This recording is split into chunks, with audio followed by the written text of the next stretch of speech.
पुराने जमाने में धरती आज से बहुत अलग थी। हवा पतली थी, ज्यादातर ज्वालामुखी के गैस से बनी हुई। सांस लेने के लिए ऑक्सीजन नहीं था। धरती पर सबसे पहले जीवन सिंपल सिंगल सेल्ड ऑर्गेनिजम्स का था। ये समुद्र में रहते थे, जहां जमीन के हार्श कंडीशन से बचाव था। ये शुरुआती जीव हेटेरोट्रोफिस थे, मतलब ये ऑर्गेनिक मॉलिक्यूल्स खाकर एनर्जी लेते थे।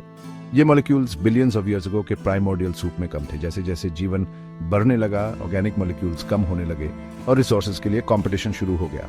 कुछ सेल्स ने एनर्जी लेने का नया तरीका ढूंढा। उन्होंने सनलाइट से एनर्जी लेना सीखा।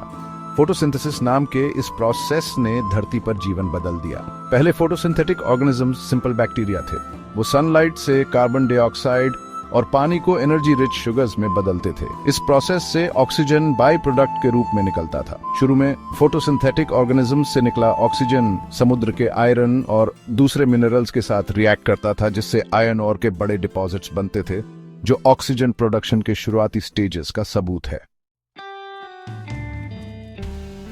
जैसे जैसे फोटोसिंथेटिक ऑर्गेनिजम्स बढ़ते गए, उन्होंने ज्यादा ऑक्सीजन हवा में छोड़ा।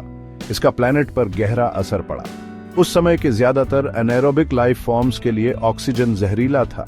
ये जीव ऑक्सीजन में नहीं रह सकते थे और ऑक्सीजन फ्री जगहों में सिमट गए।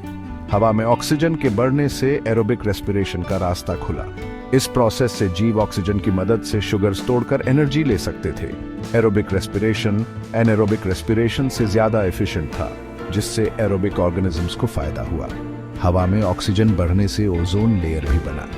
ओजोन लेयर धरती के स्ट्रेटोस्फीयर का एक हिस्सा है, जो सन के अल्ट्रावायलेट रेडिएशन को अब्सॉर्ब करता है। यूवी रेडिएशन जानलेवा होता है क्योंकि ये डीएनए को नुकसान पहुंचाता है और म्यूटेशंस करता है। ओजोन लेयर एक शील्ड की तरह काम करता है, जो धरती पर जीवन को यूवी रेडिएशन के हार्मफुल इफेक्ट से बचाता है। ऑक्सीजन के बढ़ने का रिकॉर्ड जियोलॉजिकल रिकॉर्ड में है। सबसे बड़ा सबूत बैंडेड आयन फॉर्मेशंस का होना है। ये फॉर्मेशंस पूरी दुनिया में मिलते हैं। इनमें आयरन ऑक्साइड यानी रस्ट और चर्ट, जो एक सेडिमेंट्री रॉक है, की परतें होती हैं। बैंडेड आयन फॉर्मेशंस लगभग 3.8 बिलियन और 1.8 बिलियन ईयर्स अगो के बीच शैलो ओशंस में बने। इन फॉर्मेशंस का आयरन हाइड्रोथर्मल वेंट्स से आया, जो डिसॉल्व्ड आयरन ओशंस में छोड़ते थे। जब ये आयरन फोटोसिंथेटिक ऑर्गेनिजम्स से बने ऑक्सीजन से मिला तो इनसॉल्युबल आयरन ऑक्साइड बना। आयरन ऑक्साइड पानी से अलग हो गया और ओशन फ्लोर पर रस्ट की परतें बनाई। समय के साथ ये परतें दब गईं और बैंडेड आयरन फॉर्मेशंस बन गए, जो आज हम देखते हैं। जियोलॉजिकल एविडेंस का एक और सोर्स एंशिएंट सोइल्स की स्टडी है। ग्रेट ऑक्सीडेशन इवेंट से पहले बनी मिट्टी में ऐसे मिनरल्स होते हैं जो ऑक्सीजन में अनस्टेबल होते हैं। इन मिनरल्स का होना बताता है कि उस समय हवा में ऑक्सीजन कम था। इसके उलट ग्रेट ऑक्सीडेशन इवेंट के बाद बनी मिट्टी में ऐसे मिनरल्स होते हैं जो ऑक्सीजन में स्टेबल होते हैं, जिससे पता चलता है कि हवा ऑक्सीजन रिच हो गई थी। ऑक्सीजन रेवोल्यूशन धरती पर जीवन के लिए बहुत बड़ा बदलाव का समय था। हवा में ऑक्सीजन का बढ़ना कई एनाएरोबिक ऑर्गेनिजम्स के लिए मुसीबत थी।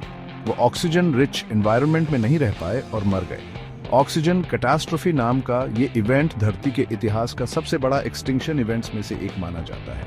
लेकिन ऑक्सीजन रेवोल्यूशन ने कॉम्प्लेक्स लाइफ फॉर्म्स के एवोल्यूशन का रास्ता भी बनाया। हवा में ऑक्सीजन से एरोबिक रेस्पिरेशन डेवलप हुआ। ज्यादा एफिशिएंट मेटाबॉलिक प्रोसेस ने मल्टी सेलुलर ऑर्गेनिजम्स के एवोल्यूशन के लिए जरूरी एनर्जी दी। मल्टी सेलुलैरिटी के एवोल्यूशन के साथ धरती पर जीवन कॉम्प्लेक्सिटी और डाइवर्सिटी के नए युग में प्रवेश कर गया। ऑक्सीजन रेवोल्यूशन धरती पर जीवन के इतिहास में एक खास इवेंट था। इसने प्लैनेट के एटमॉस्फेयर, ओशंस और लैंड सरफेस को बदल दिया। इससे अनगिनत एनाएरोबिक ऑर्गेनिजम्स खत्म हो गए, लेकिन कॉम्प्लेक्स एरोबिक लाइफ फॉर्म्स के एवोल्यूशन का रास्ता भी बना। ऑक्सीजन रेवोल्यूशन के बिना धरती पर जीवन आज बहुत अलग होता।